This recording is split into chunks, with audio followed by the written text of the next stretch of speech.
ઝઘડિયાના ગોવાલીથી મુલદ સુધી ભારે traffic jam સર્જાયો છે.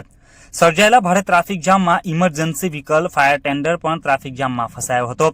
ભરૂચ જિલ્લાના ઝઘડિયા તાલુકામાંથી પસાર થતો રાજ્ય ધોરીમાર્ગ કે જે ઘણા લાંબા સમયથી બિસ્માર હાલતમાં છે અને નાના સાંજા ગામથી મુલદ સુધી રોડના નવીનીકરણની કામગીરી હાલ ચાલી રહી છે, જેના કારણે રોડની એક સાઈડ પર વાહન વ્યવહાર ચાલુ હોવાના કારણે વારંવાર અહીંયા ટ્રાફિક જામની સમસ્યાનું નિર્માણ થતું હોય છે.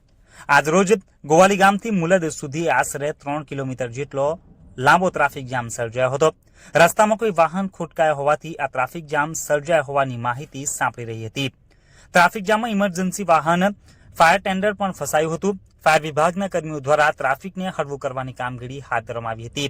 આ ટ્રાફિક જામમાં કલાકો સુધી અનેક નાના મોટા વાહન ચાલકો અટવાઈ પડ્યા હતા.